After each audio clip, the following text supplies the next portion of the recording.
ಇದು ಕಾಲು ಆಪರೇಷನ್ ಆಗಿದೆ. ಅವರ ಬದಲಿ ಈ ಮೇಡಮ್ ಬಂದಿದೆ. ಅಲ್ಲಿ ಆಫೀಸರ್ ಕೆಲಸ ಮಾಡೋರು, ಸೆಕ್ರೆಟರಿ. ಹೌದು, ಬಂದಿದ್ರು. ಇಲ್ಲಿ ಹೇಳ್ತಾರೆ ಸಂಬಂಧಗಳಿಂದ ರೀತಿ ಅಭ್ಯರ್ಥಿ ಬಂದಿಲ್ಲ ಅಂತ ಹೇಳಿ. ಅಲ್ಲಿಗೆ ಗೈರಾಗಿದ್ದು PDOಗಳು ಮತ್ತೆ RI BA ಇದಕ್ಕೆಲ್ಲ ಅಧಿಕಾರಿಗಳು ಸಹ ಬಂದಿದ್ರು. ಈಗ ನಮ್ಮ ಸಮಸ್ಯೆಯಲ್ಲಿ ಯಾರು ಬೇಕಾಗಿತ್ತು? ಬೇರೆ ಬೇರೆ ಇಲಾಖೆಯಿಂದ ಅಲ್ಲಿ ಎಲ್ಲ ಇದ್ದು ಯಾಕೆ ಬಗೆಹರಿಸ್ಕೊಳ್ತಾಗಿಲ್ಲ? ಈಗ ನೋಡಿ, ನಮ್ಮ ಸಮಿತಿಯಿಂದ ನಾನು ಹೇಳೋದು, ಸುಮಾರು ಕೆಲಸ ನಾನು ಮಾಡಿದ್ದೀನಿ ಈ ಮೂಡುಬಿದ್ರೆಯಲ್ಲಿ. ನಮ್ಮ ಸಮಿತಿಯಿಂದ ಸಾಕ್ಷಿ ಸಮಿತಿ ಇದೆ.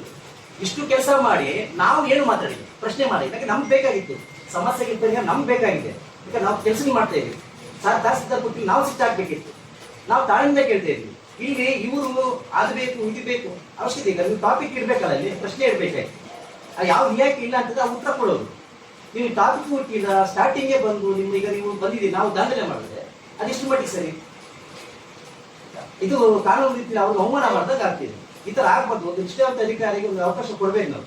ಅವ್ರು ಹೇಳಿದ್ರು, ನೆಕ್ಸ್ಟ್ ಟೈಮ್ ಈ ರೀತಿ ನಾನು ನೋಟಿಸ್ ಎಲ್ಲ ಮಾಡಿದ್ದೀವಿ, ನೆಕ್ಸ್ಟ್ ಟೈಮ್ ಆಗದೇ ರೀತಿ ನೋಡ್ತೀವಿ. ಮತ್ತು ನಾವು ಸಹ ಹೇಳಿದ್ವಿ ಸರ್, ಪ್ರತಿ 3 ತಿಂಗಳಿಗೊಮ್ಮೆ 2-3 ಟೆನ್ಷನ್ ಹಾಕಿದ್ವಿ.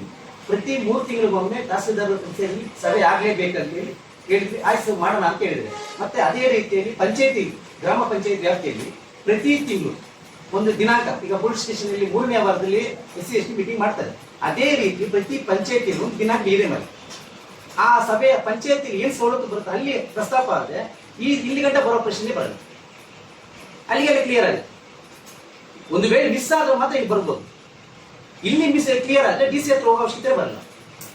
ಎಲ್ಲಾ ರೀತಿ ಅವರಿಗೆ ನ್ಯಾಯ ಸಿಗೋ ಕೆಲಸ ಆಗುತ್ತೆ. ಇದನ್ನ ಸ್ಟ್ರಿಕ್ಟ್ ಆಗಿ ತಗೊಂಡ್ ಬಂದಿದ್ವಿ ನಾವು ಮನಸ್ಸಿಗೆ. ಕೂಡಲೇ ಅದನ್ನ ಒಂದು ಆಕ್ಷನ್ ತಗೊಂಡು ಮೇಡಮ್ಗೆ ಹೇಳಿದ್ದಾರೆ. ಈಗ ನೆಕ್ಸ್ಟ್ ಮೀಟಿಂಗ್ ಅಲ್ಲಿ ಅದು 3 ತಿಂಗಳಿಗೆ ಮೀಟಿಂಗ್ ಆಗುತ್ತೆ, ಅಲ್ಲಿ ವಿಷಯ ಗೊತ್ತಾಗುತ್ತೆ. ಆ ತರ ನಾವು ಸಹ ಆಕ್ಷನ್ ತಗೊಂಡು ನಾವು ಸಹ ಮಾತಾಡೋ ಮಾಡ್ತೀವಿ. ಆಗಿರ್ಬೋದು ತಹಸೀಲ್ದಾರ್ ಇದರಿಂದ. ಬಟ್ ನಮ್ಮ ಒಂದು ಸಮುದಾಯಕ್ಕೆ ಏನು ಅವ್ರು ಭರವಸೆ ಕೊಟ್ಟಿದ್ದಾರೆ ಅದು ಒಂದೆರಡು ನಿನ್ನೆ ಕ್ಲೇಮ್ ಆಗಿದೆ. 1-2 ಸಮಸ್ಯೆ. ಇಲ್ಲಿ ಕೆಲವು ಸಮಸ್ಯೆ DC ಮನೆ ಜಾಗಗಳಾಗಿ ಅಥವಾ ಈ ಪೂರ್ವಿಕರು ಪೂರ್ತಿ ಕಟ್ಟಿರೋ ಬಗ್ಗೆ ಅದ್ರ ಬಗ್ಗೆ ಒಂದು ಆಂದೋಲನ ಮಾಡೋಣ. ನೇರವಾಗಿ ಅವರಿಗೆ ಒಂದು ಡಾಕ್ಯುಮೆಂಟ್ ನೋಡಿ ನೇರವಾಗಿ ಅವರಿಗೆ ಒಂದು ಆಂದೋಲನ ಮಾಡೋಣ ಅಂತ ಭರವಸೆ ಕೊಟ್ಟಿದ್ದಾರೆ. 3 ತಿಂಗಳ ಹೆಸರು ಗ್ರಾಂಟ್ ಆಗಿರುತ್ತೆ. ಆಲ್ಮೋಸ್ಟ್ ಒಂದು ಮಂಜೂರಾದ ಗ್ರಾಂಟ್ ಆಗಿರ್ತದೆ ಜಾಗ. ಅವರು ಇಲ್ಲಿವರೆಗೂ ಮಕ್ಕಳಾಗಿ ಮೊಮ್ಮಕ್ಕಳಾಗಿ ಬರೀ ಮೊಮ್ಮಕ್ಕಳಾಗಿ ಸಹ SB ಟ್ರಾನ್ಸ್ಫರ್ ಮಾಡಿದ್ದಾರೆ. ಅವ್ರ ಹೆಸರಲ್ಲೇ ಬರ್ತಾ ಇರ್ತಾರೆ. ಸೊ ಇದರಿಂದ ಹೋಗೋದ್ರಿಂದ ಸರ್ಕಾರದಲ್ಲಿ ಬರೋ ಕೃಷಿ ಇಲಾಖೆಯಿಂದ ಆಗ್ಬೋದು, ತೋಟಗಾರಿಕೆ ಯಾವುದೇ ರೀತಿ ಸವಲತ್ತು ಅವ್ರಿಗೆ ಸಿಗಲ್ಲ. ಇನ್ಕ್ಲೂಡ್ ಬ್ಯಾಂಕ್ ಲೋನ್ ಸಹ ಸಿಗಲ್ಲ.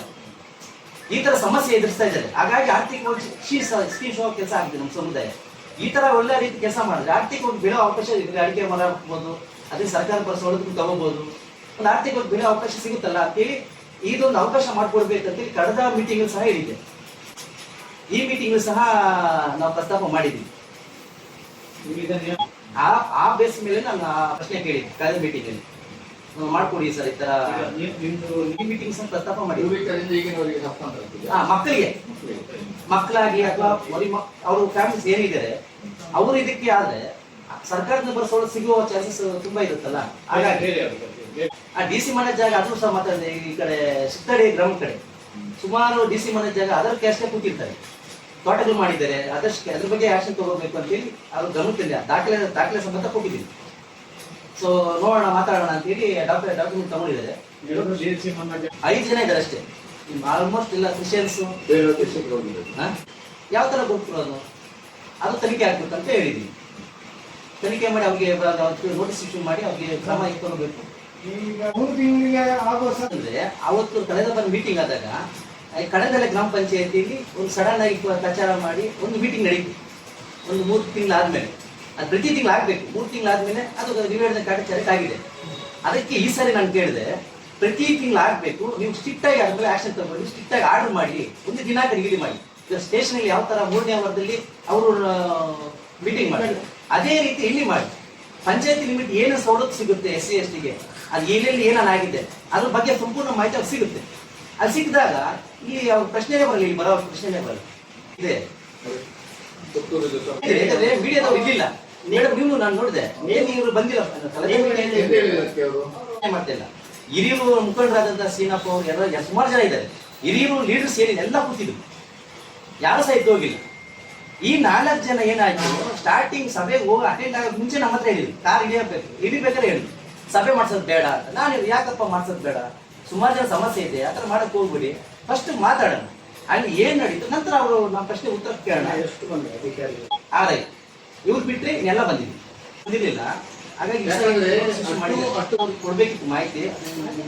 ಆವಾಗ ನಿಮಗೆ ಕೈಗೆ ಸಿಕ್ಕಿದ ಕೂಡ ನೀವು ಪ್ರಶ್ನೆದಲ್ಲಿ ಫೋನ್ ಮಾಡಿ ನೀವು ಮೀಡಿಯಾದಲ್ಲಿ ಕೊಟ್ಟಿದ್ದೀರಾ?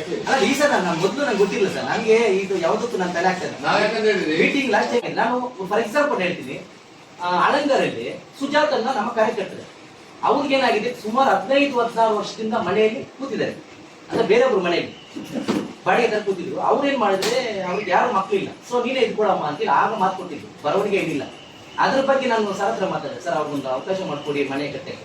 ಅದ್ರ ಸಹ ಪ್ರಣಾಳಿಕೆಯಲ್ಲಿ ಮೆನ್ಷನ್ ಮಾಡಿದ್ರು, ಅದು ಬೇರೆ ರೀತಿ ವ್ಯವಸ್ಥೆ ಅದೇ ನೆಗೆಟಿವ್ ಪರಿಸ್ಥಿತಿ ಬಂದಾಗ ಅದು ಮಾಡಿಕೊಡಿ ಅಂತ ವಿದ್ಯುತ್ ಬ್ಯಾಂಕು ಶಿಫಾರಸು ಮಾಡಿದೆ. ಅದನ್ನ ಮಾಡಿ ಯಾವ ಥರ ಮಾಡ್ಬೇಕು ಅದು ಮಾಡಿಕೊಡಿ ಅಂತ ಸಹ ಮಾಡಿಕೊಟ್ಟಿದ್ದೆ.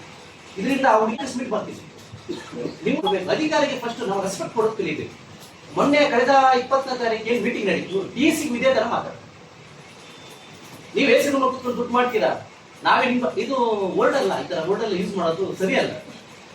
ಅವ್ರು ಅಧಿಕಾರಿಗಳಾಗಿ ಅವ್ರ ಕೆಲಸ ಅವ್ರು ಮಾಡ್ತಾರೆ, ತಪ್ಪಿತ್ತ ನಾವು ಸಾಕ್ಷಿ ಸಮೇತ ಮೇಲೆ ಪ್ರಶ್ನೆ ಮಾಡೋದು, ಅದು ಬಿಟ್ಬಿಟ್ಟು ಬೇರೆ ಧ್ವನಿಯಲ್ಲಿ ಮಾತಾಡೋದು, ಅವರು ನಮ್ಮ ಗುಲಾಮರಾಗ್ತಾರೆ.